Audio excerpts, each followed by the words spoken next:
Hello, my babies, sugars, lords, lads, dudes, honey mountains, mountain lilies, lily flower. Where you been, lily flower? Oh my God. What are we doing, guys? 78. Oh, there are so many good documents here, guys, that we went over. But I'll tell you what, the more I go back, the more my eyes just pop out of my goddamn head. It's really sickening, really. The more I re-review the ISP documents, guys, wow. We're doing 78 right now. 78. And what I want us to focus on with this one, guys, is, again, who's lying?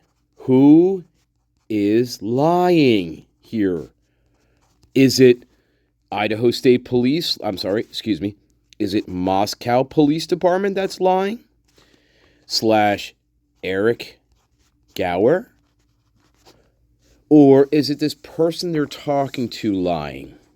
One of these or multiple, one of them are lying here. Or now you could be mild about it and say misinformed, perhaps. Maybe. This is a possibility. But I want to show you this one again. Number 78, guys. 78. Maybe Strutter? No, not Strutter. Not Strutter 78. Come on, guys. Get your mind out of the Strutter, all right? No. Supplement 78. Let's go, baby. All right. You wanted the best? Well, you may have it. All right, babies. 78, baby. Let's go.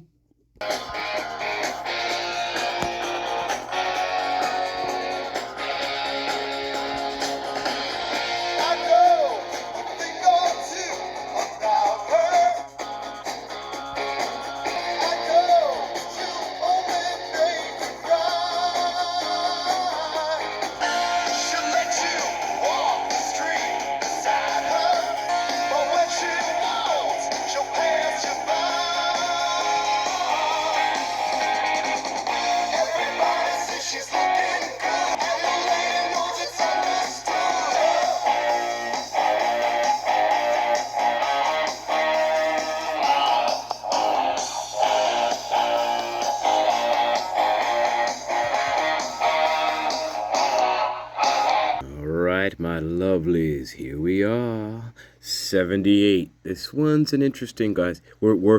This is a series where we're going to entitle this one "A Few of My Favorite Things Before Thanksgiving."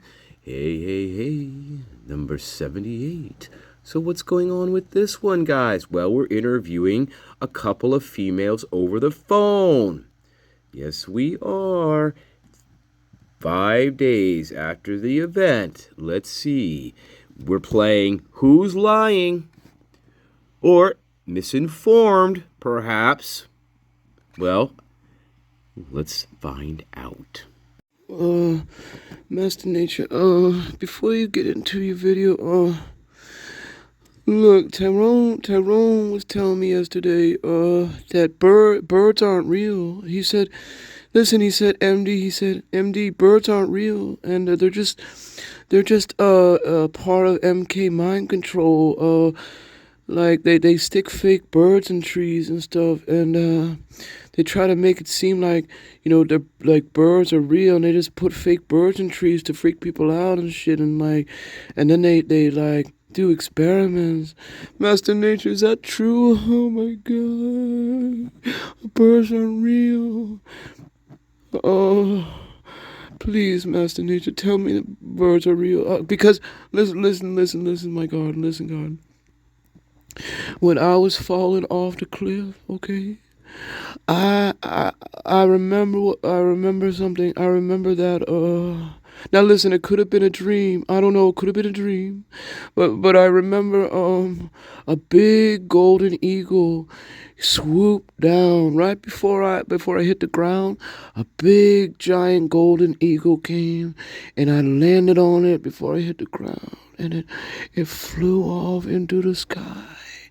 And I remember I was sailing on this giant golden eagle, and yeah, it was pretty beautiful actually.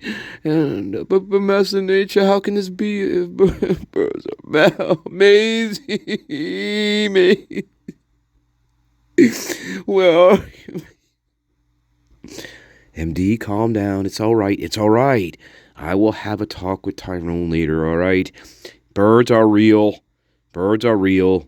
Calm down. Birds are real, all right? I'll have a talk with Tyrone. I don't know. Sounds like he's been telling stories again. And you can't listen to this stuff, MD. You just can't. All right? I'll talk to him later, all right? Okay, all right, thanks, Master Nature. Sorry, Garden. I didn't mean to hold you up. But please, I'm not sure. I still have my backpacks with Maisie and oh my God. I don't know what's happened to my kids. They're still stuck in the Olsen Ice Jail prison slash ice house, and I don't know. I haven't been able to I don't know. My powers of my vision powers have been limited as of late, and I don't know what's happening to them. Oh my God, Cornwall.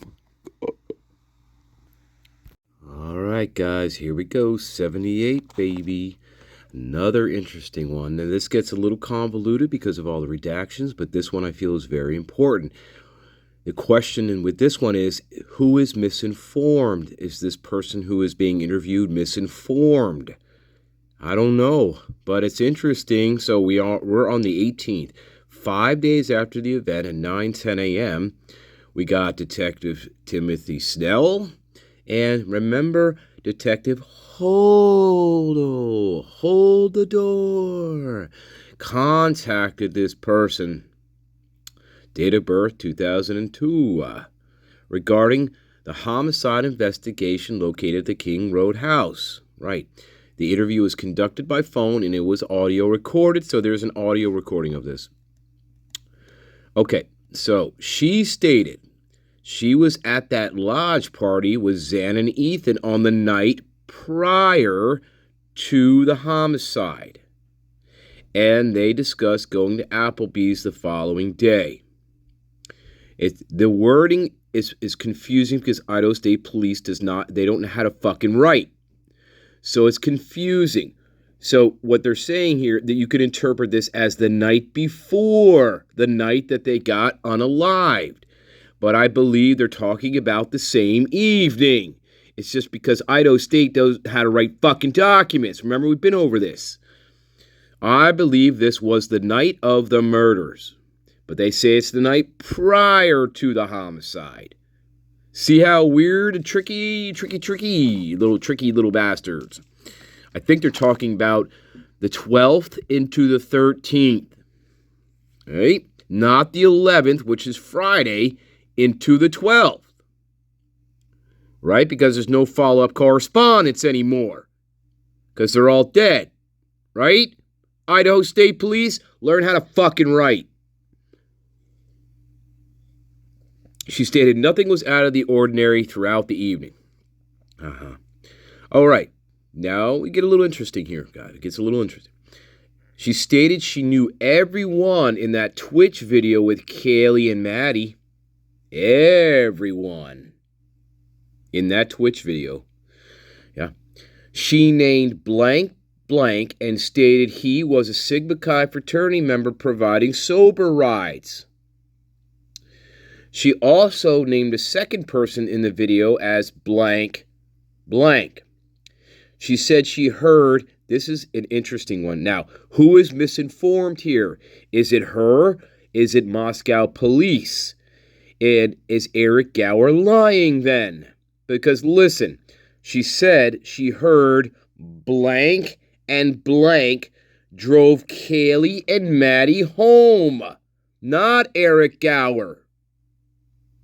These two people drove Kaylee and Maddie home. Yes.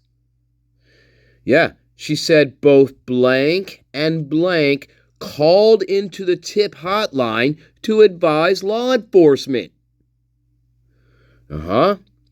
She stated she heard a person named blank, this is also important, stopped by the King Road residence to meet with Xana Kernodle on that night. Let's read that again. She heard a person named blank blank stopped by the King Road residence to meet up with Xana at the King Road residence.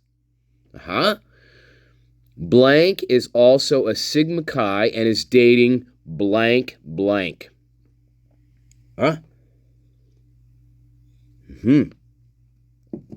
She stated she was primarily friends with Xana and her friend group and was not close with Kaylee or Maddie.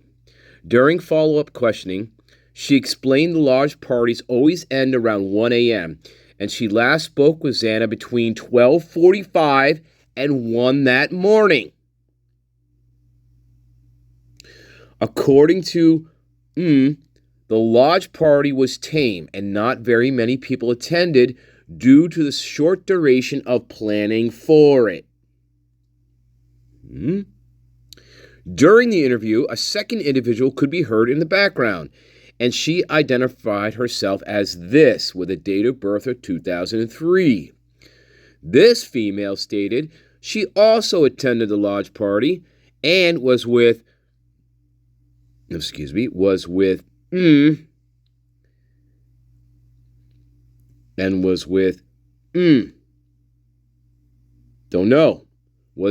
somebody. Dylan, I don't know. Both blank and blank stated there was nothing out of the ordinary throughout the evening or night, of course. When asked questions regarding observing anything unusual, both blank and blank were not directly aware of anything. Okay, blank provided phone numbers for blank and blank and blank for blank blank for blank, and she stated her phone number was this. Based upon the responses, both blank and blank were referred for a follow-up interview by victimology. And, of course, the audio recording of the phone interview was turned over to the MPD and labeled with the case number on it. What do you think about that one, guys? That is number 78. Now, the question is, who is misinformed here? Is this person they're interviewing misinformed or not? Because if this person is not misinformed, then somebody else other than Eric Gower picked up Maddie and Kaylee from the grub truck. And also, somebody was planning on meeting Xana at the King Road house that night. And the last time they spoke to Xana, this person, was approximately 1 a.m. in the morning. There you go, guys. That was 78. Interesting little document, isn't it? Yes, indeed. All right, we'll do one more here. We'll do one more, few of my favorite documents from Idaho State Police, but that was 78. Let's carry on. This is a fun one. Remember this one? This is number 80, guys. Remember this one where we're deleting photographs that were washed out and expecting the serial numbers of the photographs to just be reassigned to the next fucking photograph? Remember this one? Yeah, this is Idaho State Police for you. You could tell they never photographed a homicide scene before. Apparently, because listen, on the 13th at about 5:40 p.m., I was assigned to take photographs at the crime scene. I was assigned by Detective Talbot to photograph the scene. And while photographing the scene, I deleted photographs that were completely washed out because apparently I don't know how to take pictures, right? Expecting the deleted photo serial number to be reassigned to the next photo I took, and the photo serial numbers to continue in sequential order. Later, as I was completing the photo log, I discovered that each photo I deleted also deleted the associated serial number instead of reassigning it, because I'm a moron, just like everybody else investigating this case, causing a gap in the sequential order. For example, ISP photo 639, and then we skip ISP photo 4641, and then we skip again ISP photo 4892. I completed the photo log and included it in the case file. The photos were transferred to the Moscow Police Department, and they were subsequently misfiled and never to be seen again. Okay, bye-bye, probably. Bye-bye. That was 80, guys. So we did Strutter 78 and 80. One more, guys. We'll do one more fun one. These are a few of my favorite things, loves. All right, guys, one more for this sequence. Now, 80, we're doing 82, but 81, guys, is extremely interesting. I highly encourage, if you guys have not seen Supplement 81 yet, Idaho State Police Documents, check that out. That gives us another time reference for Xana and Ethan. And the more I look at these documents, the more I feel Xana and Ethan, either A, they never made it home, or I now that I go back through these documents, guys, I have another opinion about what happened to them. Like, another opinion is forming here about this. My original theory about them is that they did go home, and then they were subsequently unalived before, around 2 a.m., and they were in Xana's bedroom. And they were unalived prior to Kaylee and Maddie getting home. Now I'm starting to think it's changing a little bit. I do feel that they were unalived in the same time frame. And I feel, yes, I do feel that.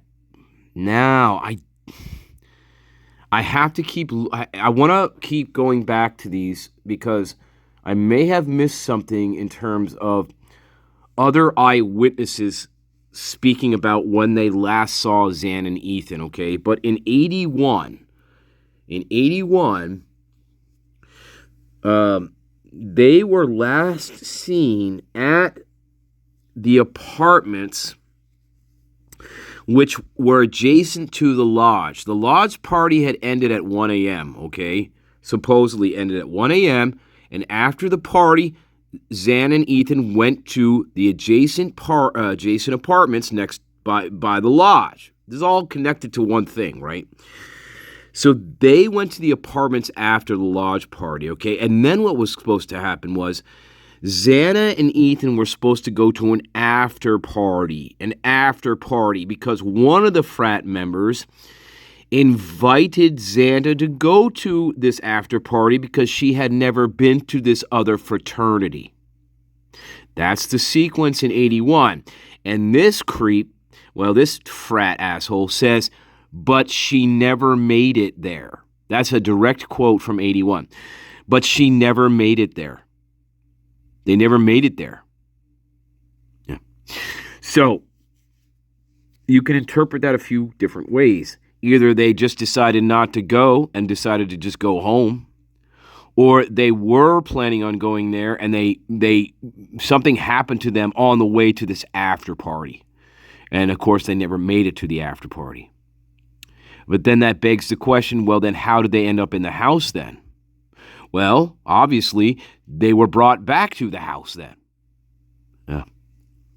So that's the competing theory here, guys. I don't know yet.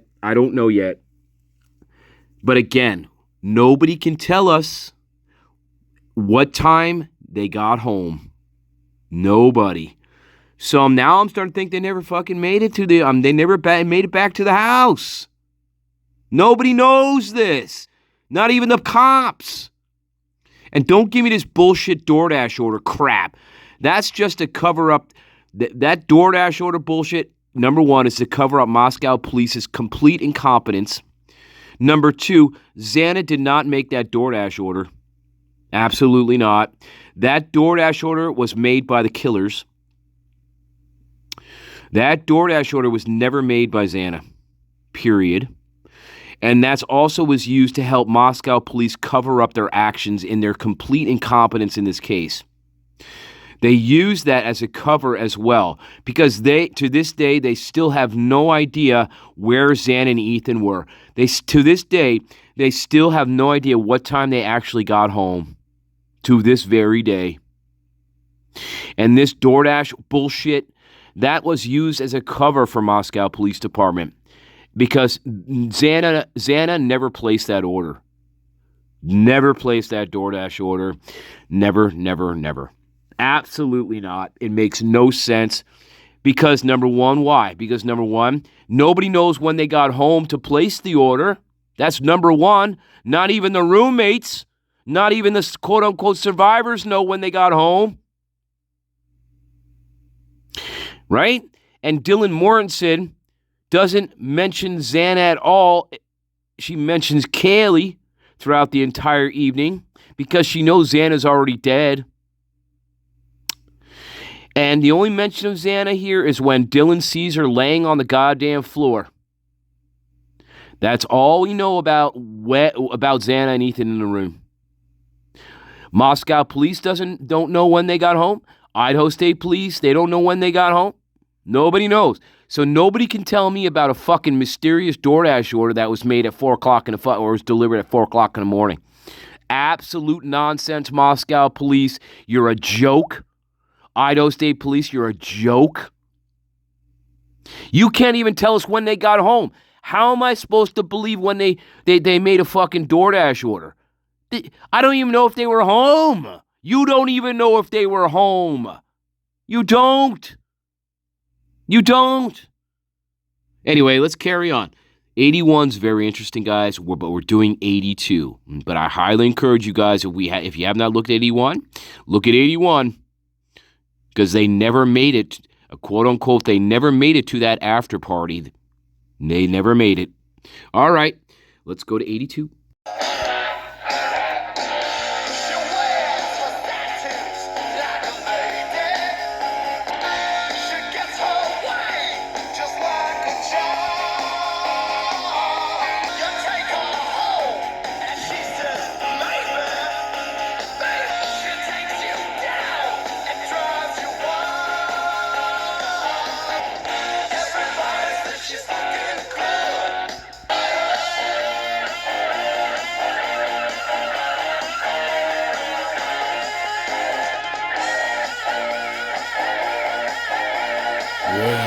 That's right, baby.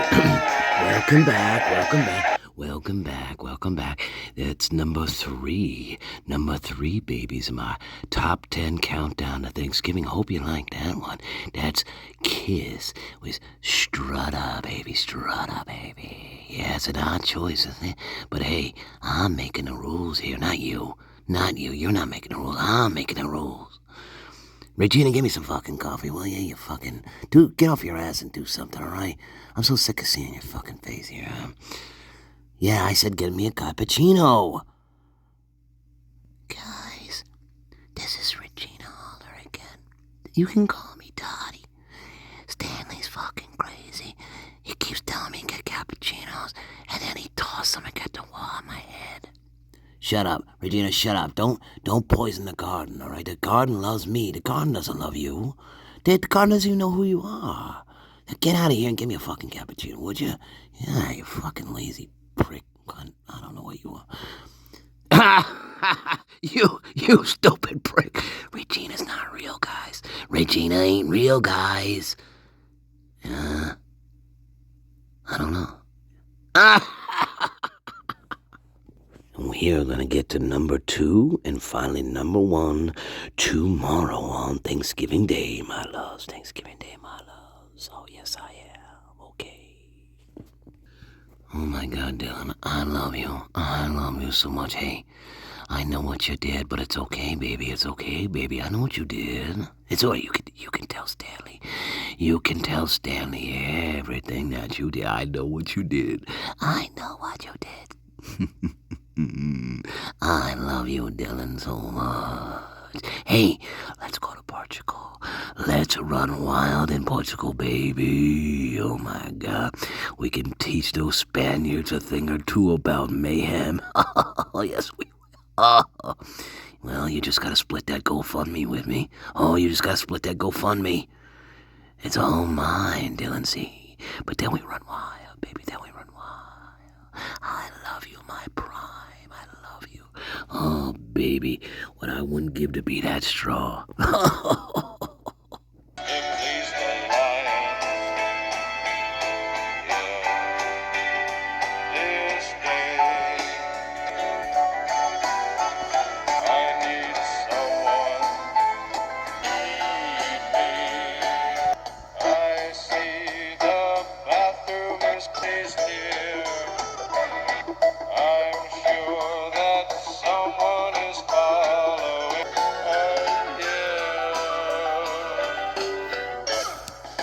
All right, guys, 82, one for the road. Let's go, let's go. Let's see what's going on in this one again. So, we're on November 20th. We are 7 days out from this event, okay? This one, you know who we're talking about on this one, babies. So, November 20th, 2022, at approximately, 8:20 p.m., Idaho State Police Detective Timothy Snell and ISP Sergeant Jess Stennett conducted an interview of Xana Kernodle's mother, date of birth 1979, at the local county fucking prison, jail. I was advised Xana Kernodle's mother had been recently redacted due to having that going on. I was advised by all redacted during her incarceration that Xana's mother had made statements regarding the homicide of her daughter, Xana Kernodle, and another person we're talking about here. Not just Xana, but another person who was unalived. Not related to this case. Right? Right. Exactly. Upon arrival, a blank was all redacted with Sergeant Stennett and I. All right. Upon explaining why we were there, Xana's mom began speaking. Xana's biological mom, remember, began speaking prior to being able to for us to activate the auto recording device. All right. Xana Kernodle's mom, Cara, I believe that is Cara, explained her made statements to her. I believe this is Cara Kernodle, all right? Explained her handler, or something to do to that effect, or I don't know.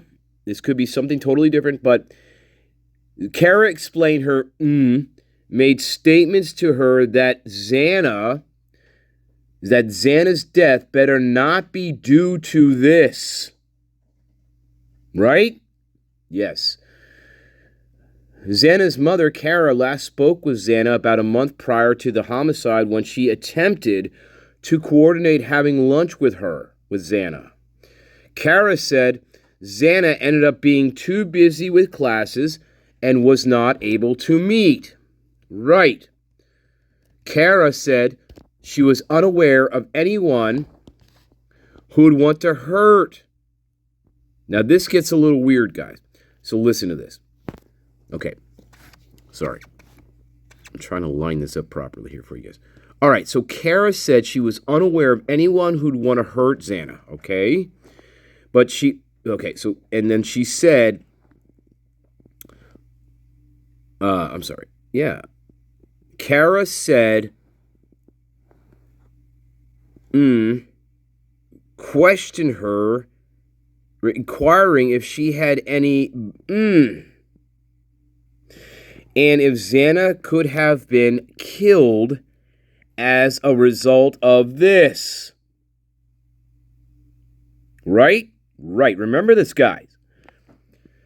Cara told us she has never been involved with this.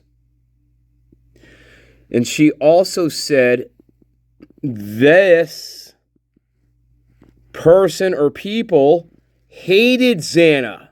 Hated her. Hated Xana Kernodle. Hated her.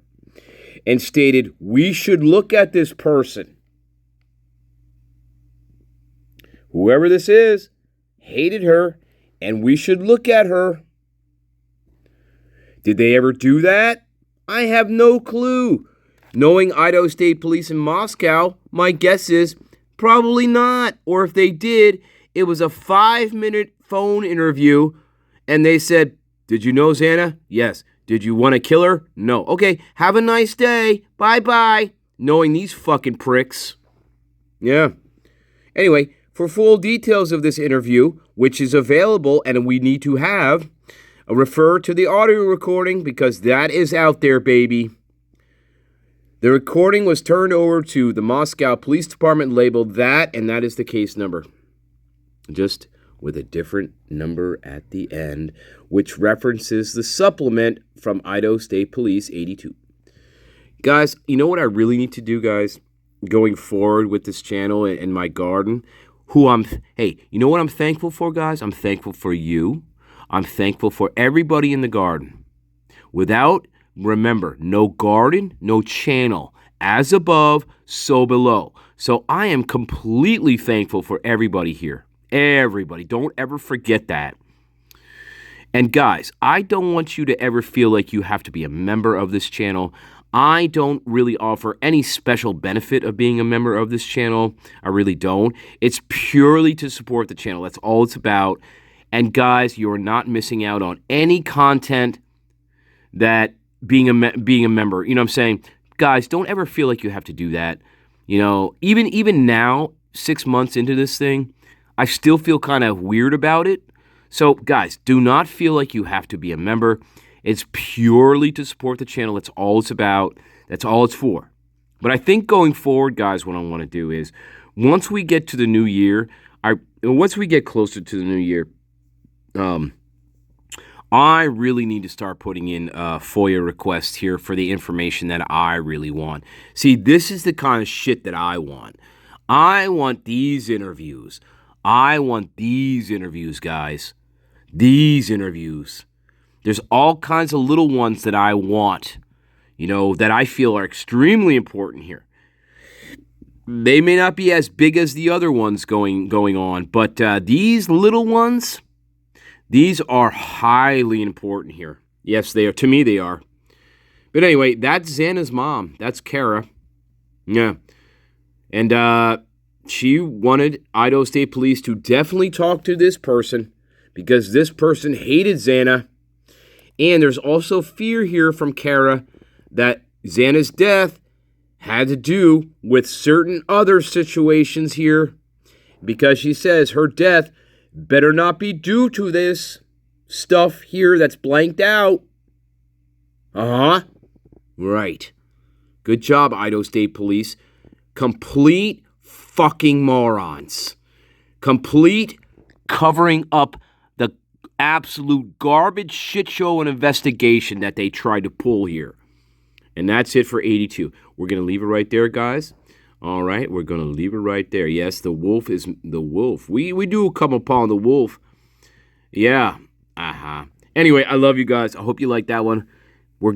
A live is coming. I don't think I'm going to do a live tonight, but tomorrow a live is probably going to happen. For sure. We're going to be doing a live tomorrow. It's going to be a little bit later on during the evening. Yeah. Because, hey, you guys need to fill up. You guys need to eat, drink, and be merry. Okay? And I want everybody to be merry. Okay? Well, you don't have to be merry. I mean, you could be, I don't know, who could you be? You could be, you could be Misty, or you could be, I don't know, what's another good name? You could be Sarah. You could be Tanya. You could be, but I'm just saying you don't have to be Mary. Okay, I love you all, babies. Hope you like that one. That is just more of a few of my favorite things in the Idaho State Police documents. I hope you like that. Okay, bye-bye, loves. Bye-bye.